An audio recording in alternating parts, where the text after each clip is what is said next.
Welcome to day 2 of the College Championship, where after 5 months of competition, over 350 schools have been whittled down to the top 8. They now take to the LCS stage to see who can claim the right to the title of College Champion. Today, 4 teams face off, starting with familiar faces from the Eastern Conference, University of Western Ontario.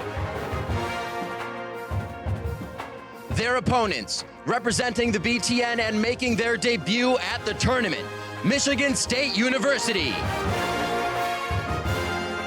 Returning to the stage later in the day, hungry for their first title and hailing from the Northern Conference, it's Columbia College. They face off against hometown heroes and defending champions, representing the West, the University of California, Irvine. The 2019 College Championship starts right now.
Hello everyone and welcome back to day 2 of the League of Legends College Championships presented by State Farm.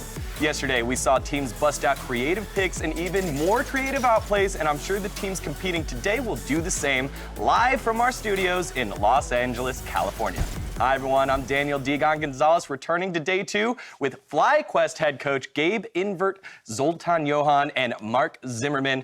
Why don't you have a cool last name too, Mark? I gave up. I was like, I can't match that, so I'm not going to put up a fight. We both have the Zs in there. You got the Zs, but I like that. Yeah, but you've got the you cool got hyphenated names. I can't keep up. Sam, Kobe, Hartman, Kensler. That's a good one. I can't keep up with that. Nope. It's not going to try. Yeah, he's out of here next week. All right. Yesterday, Waterloo and Illinois traded blow for blow before the BTN champs took Game 3, while Maryville made swift work of NC State entering the semis 2-0. Mark, thoughts on yesterday's matches? I mean, I felt like the Waterloo versus Illinois series was a lot more back and forth. I mean, obviously they did drop a game just by nature, but even within the games, the goal graphs looked like kind of that heart rate monitor going up and down, spiking like crazy and before coming back to middle. So it felt like a very close series. Whereas on the flip side, even though there was a bit of a throw in the Maryville. Columbia versus... No, Maryville versus NC State. Yeah. Maryville did have a big throw in game 2, but it still felt like they had much better command of the series and were outperforming the entire time. So I still think Maryville looked like the better of all the teams that played yesterday. Yeah, I really enjoy just the creative picks on display in the collegiate tournament. People kind of showing their own talents, showing what they know is strong and what they can handle themselves.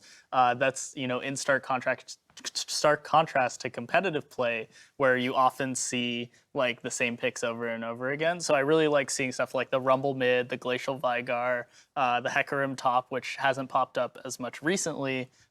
So just seeing stuff like that is really exciting, and I'd love to see what teams pull out today as well. That's right, and that is only one side of the bracket. We'll figure out the other side today. First up, it's University of Western Ontario squaring up against Michigan State University. Then it's the big one. It's the clash between 2 title contenders in the quarterfinals. Columbia College opposite reigning champs University of Cal Irvine in a rematch of last year's finals. It feels like for a lot of people that will almost decide a lot of the rest of this tournament. You have Maryville's #1 seed on the other side of the bracket, who a lot of people, myself included, are expected to go to the finals, and then whoever wins the second matchup of today is the other team people are expecting. Yeah, I mean, the interesting thing for me is you're expecting Maryville in the finals, but they kind of have a boogeyman to kind of get there, right? Where they lost to Illinois last year, and now they have to kind of go up against that team again and kind of conquer their demons. So we'll see if that prediction comes true on that side of the bracket. I think that's pretty interesting. For me, I'm rooting for the final Canadian team. You know, the guys on the right side of the bracket. Hopefully they can pull through and have a strong showing. I'm surprised there's that much camaraderie. I mean, like, you're University of Toronto. You have no reason to root for them. It's just the final Canadian team, you know? It's nice. the same. Yeah, exactly. Yeah, and for context, for those of you that don't know, head coach here at FlyQuest Invert, former head coach of international champion, University of Toronto. You've had some experience here in the collegiate stage. What was that like coaching a team throughout this tournament? It was pretty terrifying, honestly, because it's our first time. No, Terrifying? in a good way. In a good way, I'm It's sure. this, you know, this thing that you dream of. You get to be on the stage. You get to experience anything. Our experience was also a little different too, because we had to play with a substitute during our time here. Well, our starting jungler couldn't make it. Shout out to Yummy Bananas. And so we had to, exactly. And so we had to work with our substitute, kind of rejig the team environment and the system, and do so in the LCS environment, which I think was very helpful for our team, and I think is very helpful for these players in whatever they pursue. So concisely, you're going into today's match as a coach. What is the message to your team? Play your game. Play exactly how you did during scrims, exactly how you wanted to play, kind of visualize and understand what you want to accomplish and use that as the motivator. That's the biggest thing. Those are some fantastic words from a coach that has won something. As we kick things off to the first series of the day, let's see the team loading up on the blue side. It's the Michigan State Spartans. My name is Dillaran. I play AD carry for Michigan State University. My summoner name is Moonlight. I'm playing support. My summoner name is I Am Nightshade. I play mid. I am RBM, Michigan State University's jungler. My summoner name is Unpure Ruination. I play for MSU, and I am their top laner. A lot of the teams here think we're terrible. I'm just going to say it right now. A lot of teams think here we're terrible players. Not only we're better than they think we are, we're not just 5-1 tricks. I really want to prove that we're not underdogs. We got treated as underdogs like all year long. Everyone was like spamming MSU #1 as like a meme, but then we like showed up that we're actually like a top team. So just to prove that we're a good team and maybe win it all.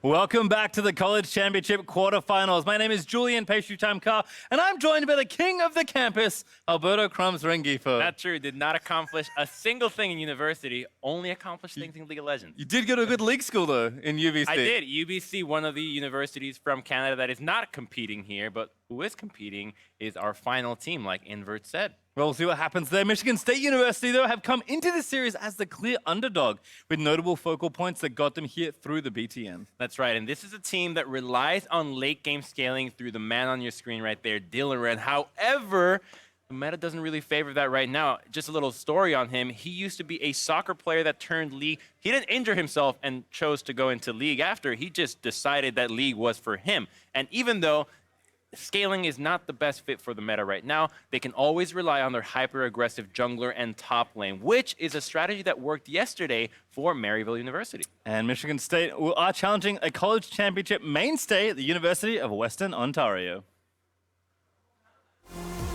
Hi, I'm Blaze Nova. I come from Western University, and I am the starting support. My summoner name in game is Slasher1144. I play mid lane. My summoner name is Julius. I play jungle. My name is Shorthop. I play bottom lane. Hi, my summoner name is Gorka. I play top for Western University. Last year, we had a pretty disappointing results. We only got to the quarterfinals. We dropped to the University of Maryland. We took game 1 off of them, and then they came back and won 2 in a row. So we were very, very disappointed. Going into this year, we knew that we had to make changes to the way we approached the game. Now I'm here to win. Compared to knowing that we had those past results that I'm just not satisfied with, I'm going to make sure that we have different results this time. I want to prove that Canada is still a contender. Everybody tends to forget of the days of old where UBC was sort of dominating the tournament in 2015 and 16, I believe it was. And it would mean a lot, not only to us as a team, but to Canada as a country to bring the trophy home.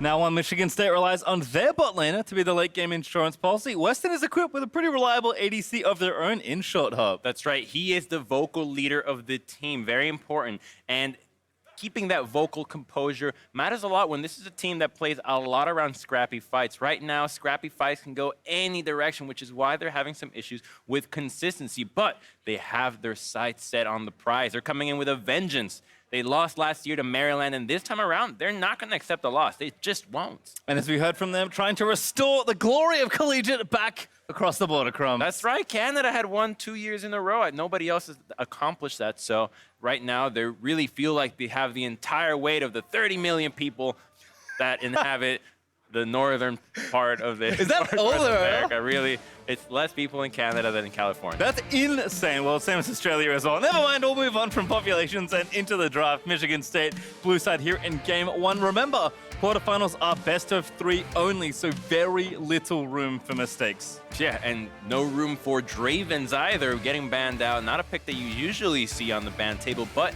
super strong, especially if you're going to focus the guy that Michigan State has been counting on so much, Dilleran.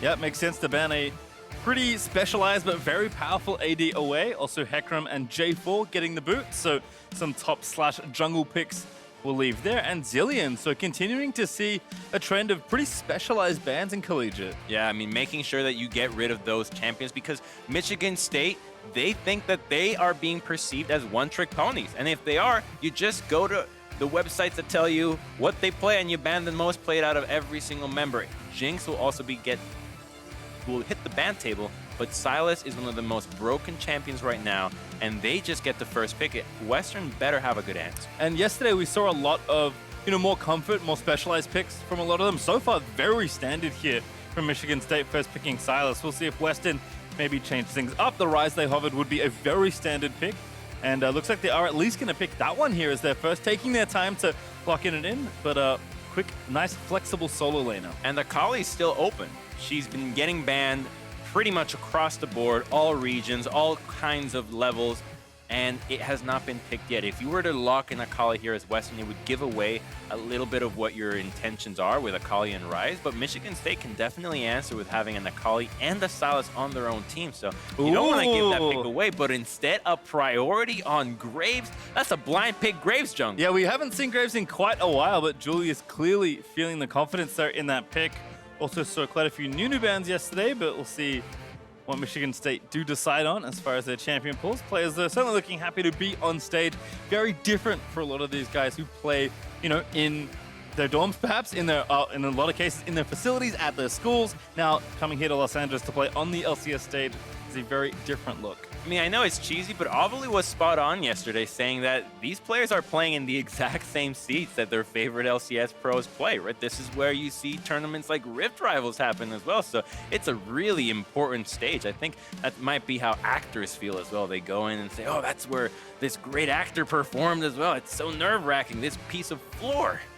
For a lot of the players, certainly a lot of familiar faces also showing up, so have to think that experience will carry over here onto the stage. Also, hoping the coaches set them up nicely in the draft. And as we check back in, Zaira Khan, nice and safe here for Michigan State. A really solid first 3 picks. I feel like this is the closest thing to a standard draft we've seen all championship. It really is, except the fact that Akali has yet to be picked. That's but true. Everything else makes so much sense. And Braum and Graves make a really nasty jungle support combination. These guys will have to team up and just bring the pain to Michigan State.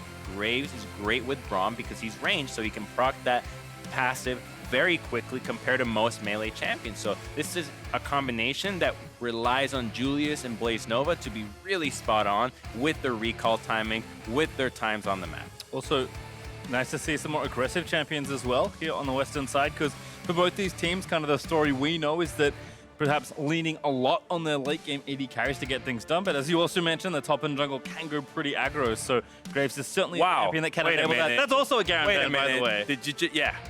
What is happening? That's a Garen ban. That's not a misclick. If I recall correctly, I believe it was Ruination that had quite a few Garen games, and one in particular that got them over the line in a series coming into the top 8 here of the college championship. So, like I said, there's certainly some specialized picks running around here in collegiate, and Garen is one of them. Nico also getting banned, another super solid flex.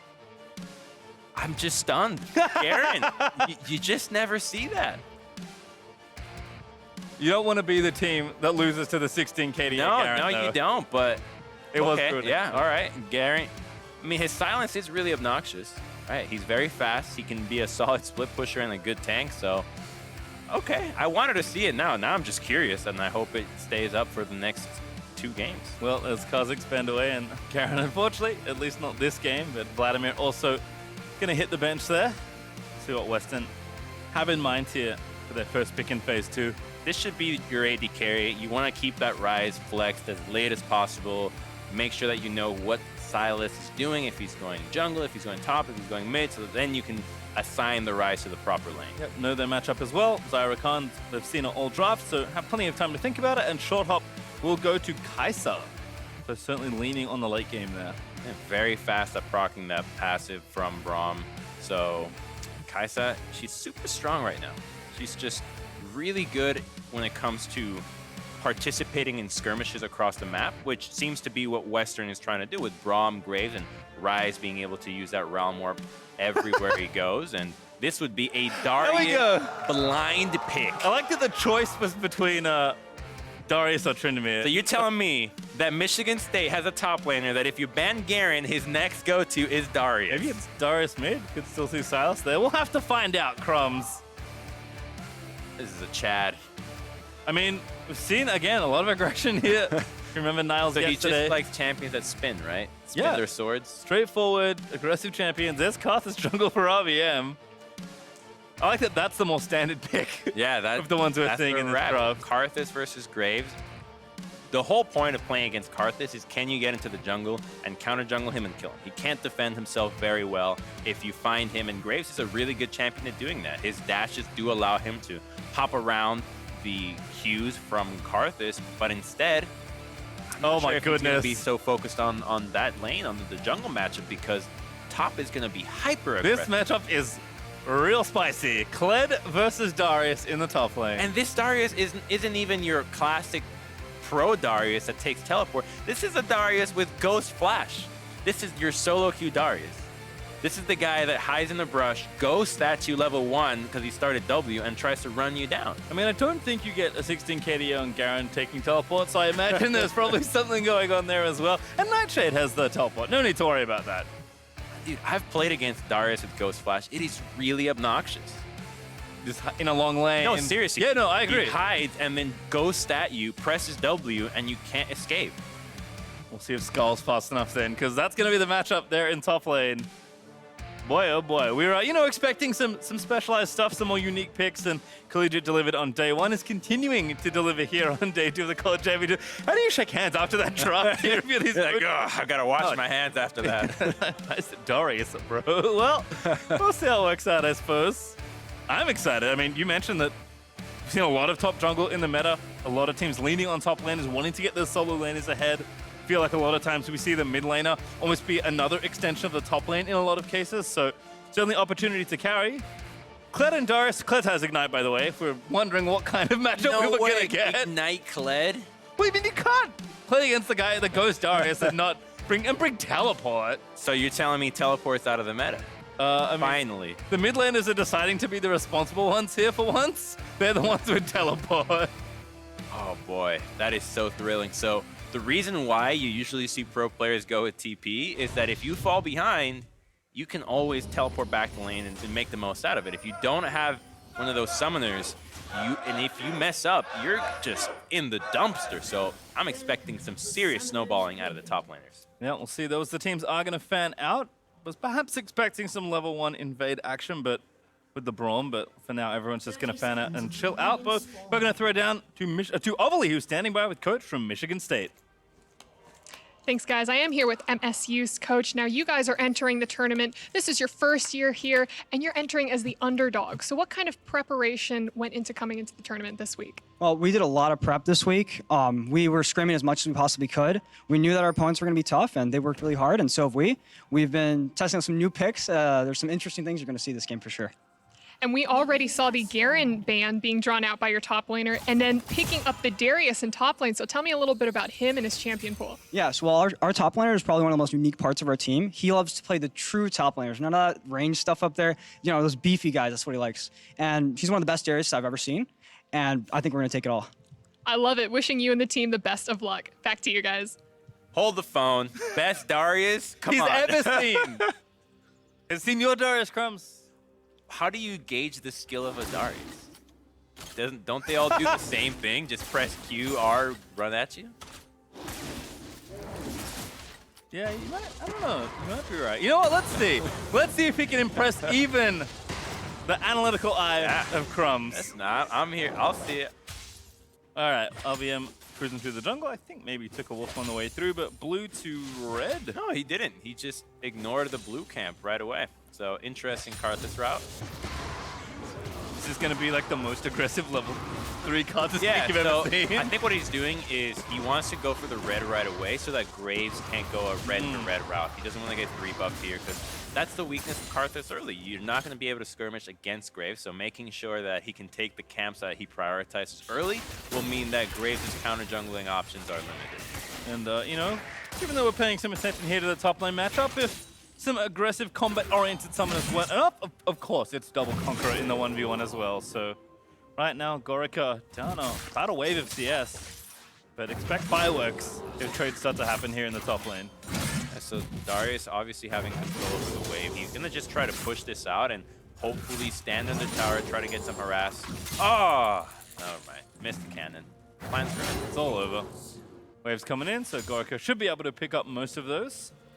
We'll check in just a moment as Nightshade versus Slasher here in mid lane. Like I said, they got the teleports. They're going to be looking to maybe do some more roaming. So depending on where the junglers do want to go, whether it's fighting each other or going to one of these lanes, curious to see where the mid laners do roam out, as Julius, as you mentioned, looking to try and counter jungle here, but cleverly, RBM's cleared out all of his red side jungle already. And very well timed by him. Now he knows he has a top blue side to deal with, gets the scuttler, so yes, the junglers get to split the farm, but the fact that he didn't lose a single camp to Graves is a huge sign for Karthus, or moving on. Julius also not the safest spot, does smite the crab and get out. So easy take for him. RBM checking for the Krugs, but again, same story. Julius power cleared his red side jungle to start things off. Looks like we're gonna get our first gank in the top lane. Darius Kled Karthus. Yeah, that's exactly what I thought I'd get when I woke up today to cast this series. Gorica gonna jump through RBM there with the joust, and I think that's enough to get away. In fact, Julius here behind him might have even fancied a 2v2 if they continued, but they do back off. Yeah, they didn't want to take that because Slasher 1144, that's his full name by the way, was on the way too. So he had priority in mid lane, that's what deterred him. And Julius continuing his presence in top now, looking for a bit of counter jungling. It's going to be Battle Gromp here in the jungle. Julius getting over, no smites on either side, so Gromp's going to reset. Ruination coming down to cover for his jungler. Means that Karthus should be able to collect this camp. This Graves being annoying. No smite, what are you doing? Maybe hoping that Gorica had a priority, but Ruination there first. Does have to wait for the wave to crash in, but not too upset. Looking for the knockup, does find it there in onto Blaze Nova. Really nice trade there from Moon. Dial-A-Ram, but an Ignite down. What a counter engage there! University of Western Ontario grab first blood and maybe gonna make it second here. Moonlight stunned by concussive blows. Blaze Nova running out of health, but that's gonna be the flash out of Rakan as well. That's really the danger of Braum. At one point, it looks like you have them, but they can proc that passive so quickly that you just can't stand taking that much damage from Kai'Sa. Proccing her passive and the Ignite, more than enough to take out Xayah. I'll look at this one again. Again, it looks so good when it started off, but look at the minion wave. They start aggroing back onto the Xayah, and they just can't. They have a minion advantage just way too large, and Kai'Sa did not take any of that damage. So by focusing the support, if you don't kill him right away, you have to get out. Yeah, great awareness there by Blaze Nova. As soon as he saw that third stack, instantly leaped onto a minion for the last auto to secure that kill. So Decisiveness wins the day there in bottom lane. Short Hop up almost 2 waves after that, although Dial-A-Ram now back to lane will be able to move some of that advantage back into the right direction. That's that power of Canada striking first, baby. Is that the Canadian superpower, Crumbs? Strike first, no mercy. That's right, the Canadian motto. Oh yeah, one of the politest people in the universe is known for no mercy. Well, they're known for just being kind people. It's not about being pushovers. It's about just being a decent human being. I think the standard is just so low that Canadians get a pass for being a grape. Where the most Canadian people I know are not the nicest people. They'll tell you how it is. but they say it like it is. Well, certainly was good for Western there in the bot lane, so we'll see how Short Up does continue a potential snowball. BF versus Pickaxe there is a nice start. Tier already picked up Mariah. Looks like both mid laners have gone back. Slasher did commit his teleport. Nightshade holding onto his for now. So for Michigan State, they're mostly looking for Karthus to hit level 6. That's the biggest thing. When you have Karthus jungle, he's not going to do much until he can press R. And without that, he's just not going to be able to affect many of these lanes. It's really obvious when he's about to gank because he has no way around you. So all he has to do is just stay in the jungle and farm, which means that the second that he hits that, Michigan State is going to be able to play significantly more aggressive, especially into the top side. Just imagine the execute power that you have with Darius and the Karthus ultimate. Yeah, still holding on to both the Ignite and the Ghost there as Nightshade maybe spotted here over a control ward. Slasher looking for the root. So let's pop the Spell Flux down. Nightshade going to have to run away. Root's going to land. They'll start the combo. Julius there with a smoke screen. Really nice pop there to force Nightshade to flash away. Taking that plant out. Really good situational awareness. And they choose not to go for any all-in there, even though the bottom lane is collapsing, because University of Western Ontario has Braum and Kaisa moving as well. So really heads-up play out of them to make sure that they can assist their mid lane and jungle when they find somebody in the jungle. That lets you get a free flash and a free dragon, which is a very good start considering that's an Ocean Drake before 10 minutes. The laning phase is going to go so well for them. As you mentioned as well, Kaisa great in skirmishes. Wasn't 6th then for Short Hop, but now with the ulti ready, it's going to make that situation even easier. Although Short Hop's going to have to get away from those feathers, just take the wrong end of a trade there. Can't risk it. Requiem is up. That's true. You always have to remember the little bit of extra health you don't have when Karthus is in the game. Comfort going to proc here in top lane there for Gorica, but Ruination. Ooh, ulti there by Kled trying to get away. Maybe not necessary. In fact, the bleed out will dismount Kled. With Flash, Darius is enough to all in here with Karthus ult. Also remember, no TPs, but ooh, Gorica actually not going back. Ruination, though, maybe just takes the pressure and says that's enough. Yeah, look at the minimap. You've got Graves in the top side. Even the Ryze was roaming, and Karthus, his own junglers in the bottom side. There's just no way to help him out and back him up. If he were to go in for a kill, best case scenario, he trades 1 for 1. Oh, and actually, do see that Darius has finally used the Ghost. It's the classic run back to lane faster Ghost. And he's gone with a full tank build early on, rushing the Tabis, even the Kindle Gem, not going for the Phage, which makes him a lot harder to kill, making Graves' job so much harder, because now he can't go into the top lane. How are you going to go against Darius that already has Tabis? There's also, again, Gorica's counter pick, so maybe just respecting that Kled potentially has an advantage there in the matchup. Not that I'm extremely well-versed in Kled versus Darius, I'll be perfectly honest with you. Yeah, Ignite Kled versus Yeah, Ignite Kled versus Ghost Flash Darius. CS, though, still looking good there for the Kled, so Gorica happy to hang on that advantage. Also, same there for Short Hop. Up about a wave, and Slasher also farming up nicely. That's one of the perks of playing Ryze. So you tend to get a lot of farm just normally by pressing your buttons. Yeah, I've played Ryze a few times, and it turns out that all you have to do is press buttons faster if you're in more serious situations. Just keep spamming, the more serious. Ooh, nice stun gonna land. Wall as well, gonna try and slow it down. Slasher gonna realm warp out of there. Ooh. Proc there from Karthus' Runic Echoes, but not enough to get the kill onto Ryze. A few more Qs, if you actually hit those as Karthus, would have been more than enough to go for the kill, so maybe a little bit of nerves coming out of the Karthus, because that looked like a pretty easy one. You knew what Ryze was going to do. Well, gets away with it this time. Still only that 1 kill, and about 1,200 gold ahead for Western as a result of that early play, and some CS there around the map. Ruination continuing to play defensive because Gorica is pushing the lane in whenever he can. Nice feathers there pulled back by Dylaran. But again, Braum is just so threatening. Although Rakan now level 7 with Ignite coming back up. There's potential for a 2v2 to erupt once again in the bot lane. They have to decide to take these fights very quickly, though. The Ocean Drake is going to make a big difference, especially if you're trying to get them low enough to use the Karthus ultimate. That's usually how you play around Karthus. You try to whittle them down. You don't necessarily all in right away, and then when they're low, but a fight's breaking out. Oh, nice quickness there. Going to try and tie them up, but the knockup is good. Dalaran going to use the ulti, but it's late, and Blaze Nova manages to find the snipe. Short Hop diving in there, but Karthus is here. Blaze Nova gets away with barely a little bit of health. The wall going to slow Julius, but now the smoke screen going to prevent RBM from chasing. Oh, and the Silas teleported down to the bottom lane is not able to get anything. He might have actually done more by just roaming down from the mid lane to bottom instead, so burns out the summoner, and they even get to deny the wave. Darius is losing the matchup top 2. Ruination does have his ulti, here's Kled moving in, does land the Q, could have follow flash, but decided not to. Just happy getting the summoners instead.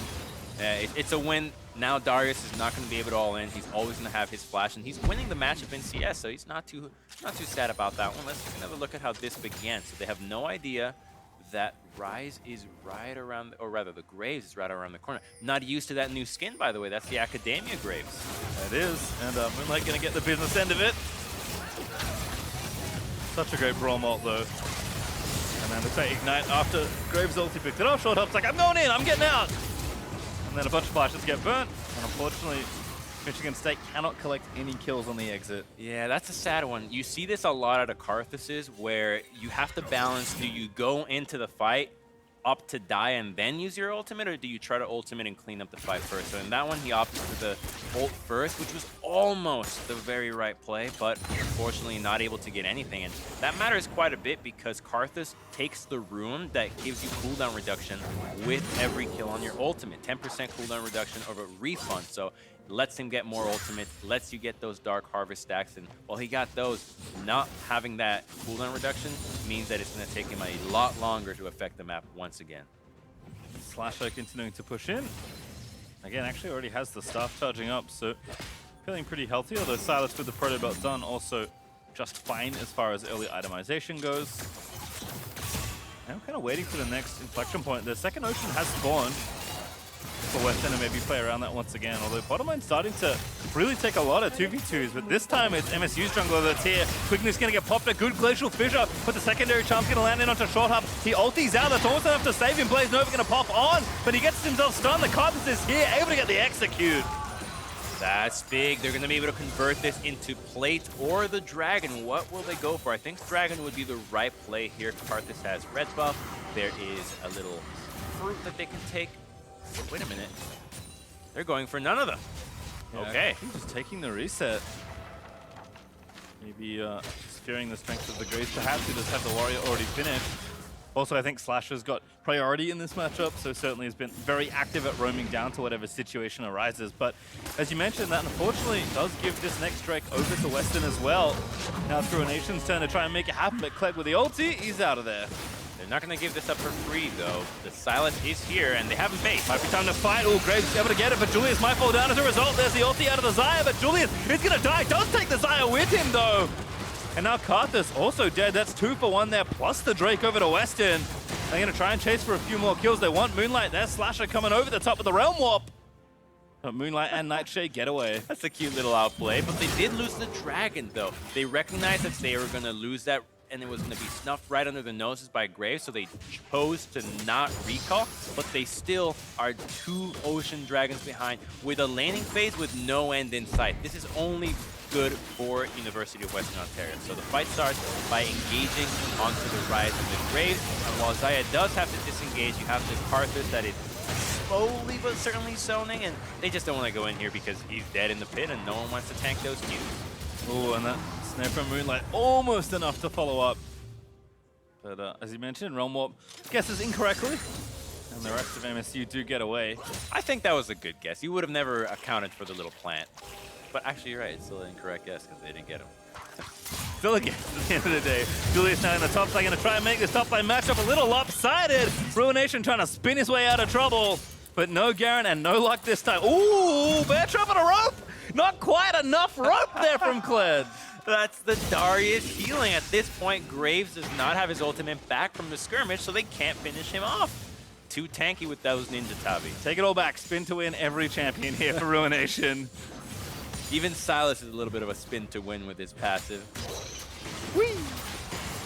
Nightshade demonstrating there in mid. Julius are continuing to invade. Oh, this Carthus is so squishy. Ulti is almost back up here for Julius, but Nightshade now going to face tank. Probably not what he wants to be doing. RBM will live for now, though. Look at how aggressive Graves is playing now. This jungle belongs to University of Western Ontario, and they have to keep up the pressure. You just cannot afford to let Carthus continue to farm. Yes, he's one level behind, but he's got 2 kills on the board, and he's going to always be relevant. This is the scenario where if you're playing this Graves, you just feel like in absolute control of the game. Both your solo lanes are winning and pushing. You have freedom to just roam recklessly into the enemy jungle and let things happen. And your bot lane's farming a little bit ahead and feeling just fine as well. So full topside control now for Western. Julius will take the Rift Herald and look to break the first turret for the game. It's good to have that freedom, but at the same time, it puts a lot of pressure on you. If you don't actually make anything out of this early game, it's your fault. You had the aggressive jungler with the winning lanes. What can you do? They got their Rift Herald, so I want to see them utilize this in the mid lane. Cracking that mid lane turret will give Rise the opportunity to roam. He's already on a nice little spree. Okay, maybe not this early. Whatever, you get it. You get the mid lane turret. Gonna make sure they get it, Crumbs. The Silas just bait, so he was already gonna give it up. Yeah, might even fancy another charge, but still gonna lose some health. I'm gonna charge it into the next turret here, but looks like there's enough MSU roaming to make sure nothing else happens. Wall there from RBM. I'll guide the Rift Herald in to get a bit of extra damage down, but it's about all they can finish off there. Darius is collapsing. They're going to catch the Rising Graves. Yeah, maybe overstayed here. Stolen ult there from the Graves by Silas. Julius caught out of position. Gets dumped by Ruination. Here comes the Clay, going to try and re-engage the fight. Short up also in the mix. Gorka already dismounted. Slasher on the top. Does take down Ruination. Short up straight to the backline like an absolute champion. But he falls down as a result. Nightshade finding the pick. Again, Carthus still in the middle of the team as Blaze Nova gets picked up. Here come the lane. Oh, Slasher finds the pick off. RBM's ulti denied. Oh, Slasher 1144 just carried that fight. It looked really good for Michigan State, but Darius flashed in to try to kill our full HP Rise. He got 2 carried away with his passive stack, unable to finish the deal. And even the Carthus guy, he forgot about Rise. So let's take another look at how this started. So Darius comes in, and yes, they apprehend the Graves. Yes, they take him out. So look at what he does now. He flashes for the Rise in the top side and gets eliminated right away. Meanwhile, on the bottom side, fighting in this tight corridor is very difficult against a Carthus, which is really what's doing so much of the damage. And now he's thinking, oh, I'm going to be able to take out the Kled after this. But Rise was still there. No one took out Rise. And then Gorka continuing to fight, almost remounts. But Nightshade's Kingslayer picks off the last few bits of health. Yeah, I'd be happy too. Ruination with a bit of a pop-off. Finally getting himself involved in some combat. He wanted it really badly. He didn't even proc his full 5 stacks before going onto that Rise. It just shows you how willing he is, though, to get in there. I mean, if we've, what did we say yesterday? Bold players rewarded here in the College Championship, and these teams... Isn't the saying fortune favors the bold? That is also true.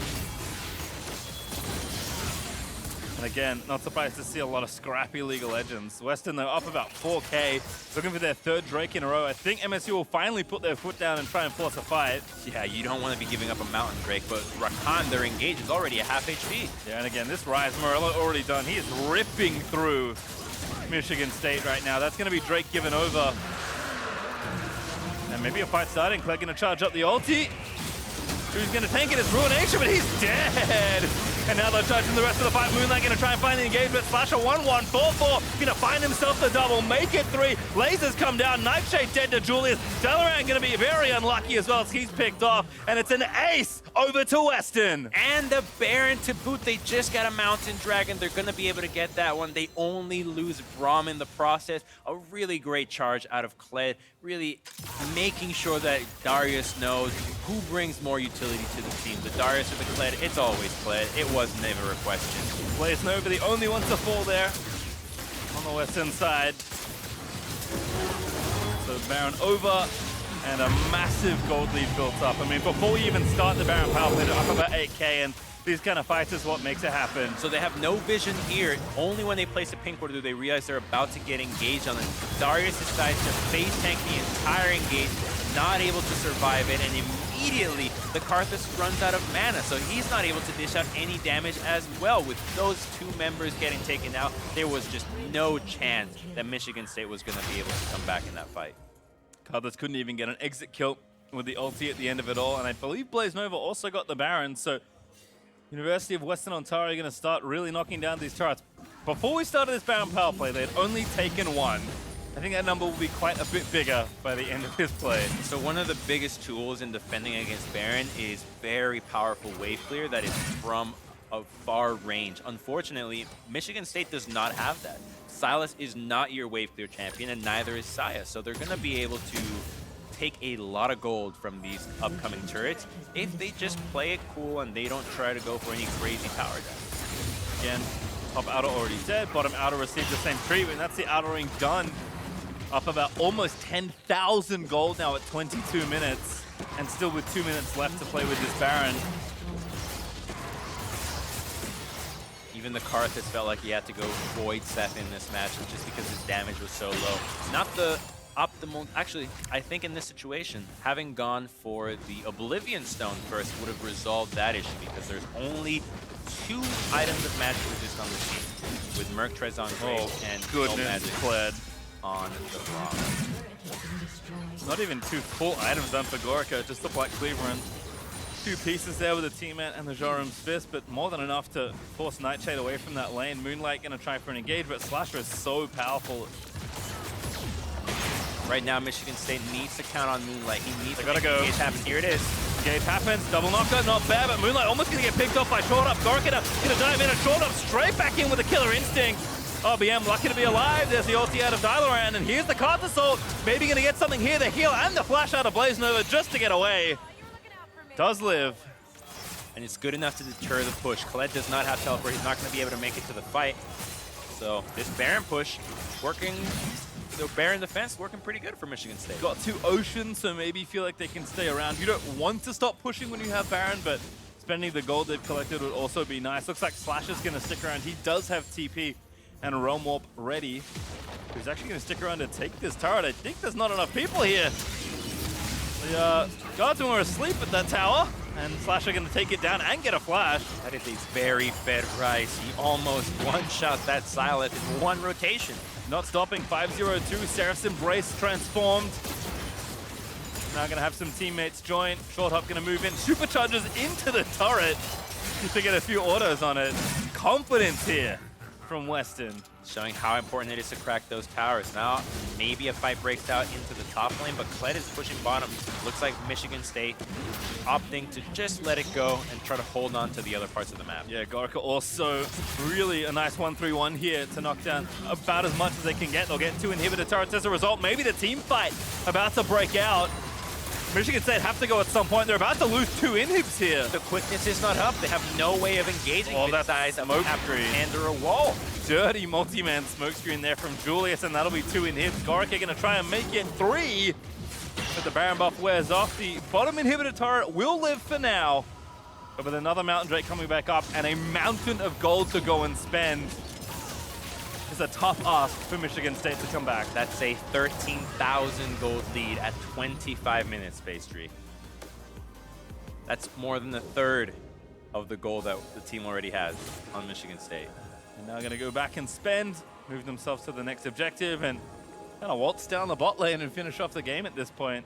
Yeah, with that Mountain Dragon, that's all they need. The inhibitors have to be defended by a few members on Michigan State. And champions like Darius and Karthus are not the greatest at killing those super minions. They are going to use so much mana because they just have no way of dealing damage reliably with their auto attacks that by the time the fight engages, they're probably not going to be able to do a whole lot. So what Michigan State needs to do now is think of a creative way to use the quickness on Rakan to get a pick. Right now would be a great time. You look at the Graves in the mid lane, rotating by himself. If you can just catch him before the team is there, you can nullify that gold advantage. And be tough though, as you mentioned, all the way at the start of Champ Select, Kaiser is such a good skirmisher, can basically join from one lane to another, given how close together Western will be sitting as they invade this base, and Slasher as well, very mobile. Now with the Spellbinder charging up. I mean, they want to try something, a decent quickness there. It's going to force Slasher's flash. The Glacial Fishing going to disengage. Kled going to ride in, and goodbye RBM! Diving under the turret. Ruination going to fall soon as well. They Darius healing, keeping him up for a little while longer. Kled not able to remount, but Short Hop with a very short Killer Instinct going to try and finish off Nightshade. Julius going to dance away, Realm Warping back into the base, because why not?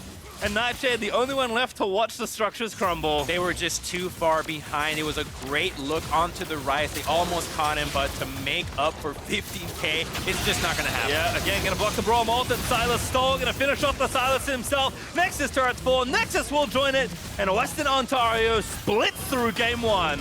They're coming back with a vengeance. We highlighted at the start of the match that they were just not going to be satisfied with anything but a victory here, and they're already halfway there. Celebrating like they've already won the series. Such a confident game one there from Western. Do not anger Canada, Crumbs. That's what I've learned today. That's right. You never want to anger Canada. They participate in many of the things the United States does. They just don't advertise it. Michigan State, tough loss. I mean, that game, you know, it was close for a while, and then it was very not close when that first few fights happened. Very impressed, given how delayed we saw some of the mid-games. I was actually going to mention it before the game closed out, where, okay, we have seen games go a little bit longer. Sometimes at this level, things can delay out, but how quickly Western were able to go in, stop fights, and see their opportunities was, I think, my biggest takeaway from watching that game. They really understood that top lane was just going to be such a bloodbath that ignore it, let these two guys battle it out, focus on mid and bottom lane. And the second they got that counter kill onto the Xayah, into the bottom lane, it was 100% go down there, send the Rise, keep sending Graves down here, and win those skirmishes, because you know that Karthus cannot provide much to those skirmishes if you keep pressuring him. He needs that ultimate. Yeah, it felt like a really solid team effort there. But for more on that victory, let's send it down to the State Farm analyst desk. Thank you very much. Pastry time. University of Western Ontario, the #1 team in the East, taking care of business and making it look easy against Michigan State. Guys, it just seemed like everything kind of fell apart really early for Michigan State. Good play from the bot lane. Yeah, for me, I think the draft was pretty in favor of Michigan State, where they have a strong bot lane. They have Xayah Rakan that can push in the Kaisa Braum. The Silas should be able to push in the Rise early, so they have 2 lanes of priority that helps their Karthus out a lot. But I think just the way the bot lane played around early just wasn't good enough for the kind of matchup that they had, and they should have abused that matchup a little more. Yeah, we were talking about the starting itemization and skills for the Xayah Rakan. They had a Doran's shield on the Xayah, and Rakan took Q, so they couldn't quite abuse their level 1 advantage. They were pushed in, and then when the wave bounced back, they made a mechanical misplay and got out-fought. And so what was supposed to be a strong point on the map for Michigan, it just didn't pan out, and that's where things started to go south very quickly for them, because like you're saying, they should have 2 winning sides on the bot lane, and that one's not working out, and their mid lane also was kind of getting taken care of by the Rise. So you could definitely see Western stepping up and winning disadvantageous matchups. Yeah, and that is a focal point of their team for Michigan State on the bot lane. But on the flip side, Short Hop, the most confident player on that squad, 4 returning members here for Western Ontario, and they looked very good. And let's take a look at some of the strong laning that they did throughout the game. Their CSD at 15, every single lane was up. Yeah, and not just that, but it actually kind of, in this fight, they had more items, more experience, higher levels just due to that, and the Rise just got to put in work because he got that easy lane. He only had 1 gank attempt on him, he didn't have to blow any subs, and then he didn't have to use his TP in that bot lane play, so he gets a tempo advantage because he gets to keep his teleport, and then he's just making plays throughout these team fights and being able to put out the high damage that you saw. Yeah, I mean, leave it to us to talk about Xayah Rakan and Silas and Rise. When in the meantime, we got a Karthus top, a Darius into Kled. You know, we're not talking about... No TP's top lane. Yeah, no TP's top lane, so, you know... Ignite, yeah. We're breaking it down from a very, like, you know, LCS perspective. But there's a lot of craziness in this game, too, to be fair. And it's so funny because the least volatile matchup was probably that top lane as well, where they're kind of trading blows and they're feeling each other out, and no one's really taking the Herald or posturing for it till like 17 minutes in the game. They're just gentleman's agreement. Let's all go in one at a time and then recall and then come back to our lane and kind of do it all again. And it was one of those things where you would think with that kind of craziness, Michigan would be happy to go top more often. They don't really have a great skirmisher because they have the Karthus, but still, like, maybe get the Silas up there, do some things, but with how the bot lane went south, I think it was a little disappointing for what we thought was a pretty good draft overall for Michigan. Yeah, and I wanted to touch on that Karthus a little bit for RBM and Michigan State. A couple times in fights, he's toggling skills, and it looked like a little bit of rust, and I thought you had some ideas on that. Yeah, I mean, back in the day, you used to be able to toggle Karthus E very quickly on and off, and you could keep a better mana control over that. He was doing it in team fights, but they nerf your ability to do that. He didn't have any mana items on the Karthus. His 2-item power spike was Void Staff when they had like no MR. Yeah, Void Staff and nothing else. So it was a little bit of a strange Karthus build that resulted in him seemingly have to play team fights a little weird. Yeah, again, normally an aggressive jungler RBM now put on a Karthus that seemed a little bit more hesitant. You could see it kind of ruminate through their play. Now, let's go ahead. Let's role play a little bit here, Coach. What do you say? You're Michigan State's coach. What do you say to the guys? I mean, the first thing you have to let them know is like it's a long series, and for them, this is just one game, and it's not a definition of the entire series. So you just have to take those 15 minutes, readjust, choose a side that you're most confident in, and make sure that you give your players champions that they're most comfortable with. Because, you know, in collegiate in particular, everyone's not going to be able to play everything, right? So you have to boil down your strategy in a way that allows those players to shine on the champions that they're good at, right? So maybe that Darius was working out and, you know, you saw the lane was pretty even for the most part, and maybe we can adjust it so that the mid laner doesn't get a matchup that they're less comfortable in, adjust it so that Dillaran can get something, even though he's not going to get Draven probably for the entire rest of the tournament, maybe he can get something he's a little more comfortable on, because you can kind of see the inexperience on the MSU side with some of these champions like the Karthus, the Xayah ulting late in a lot of these different fights, et cetera, et cetera. And so, Mark, don't want to leave you left out here. What is your message here for Western Ontario if they're up 1-0? I think based off what we were saying about, you know, like the strategy might not be the right angle to go. You know, when you're a coach, it's either like, are you giving a strategic halftime speech or is it like a motivation one? This feels more like a motivation kind of speech. Sure. You know, playing on this stage, it can be very scary. It's the first time for a lot of these guys with the bright lights on. So get something to get them out of their funk and get them aggressive again. Yep. Well, we'll get to see if Michigan State can bounce back for Game 2. But for now, we're taking a quick break. Don't go anywhere. You're watching the League of Legends College Championship.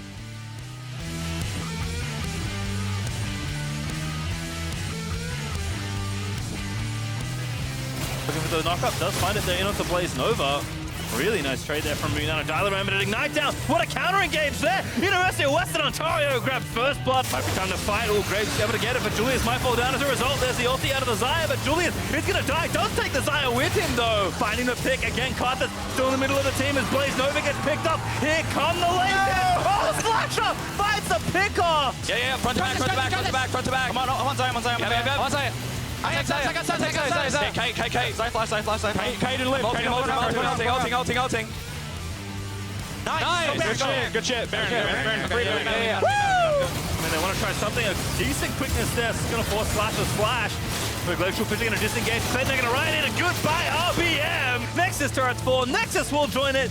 And Western Ontario splits through Game 1.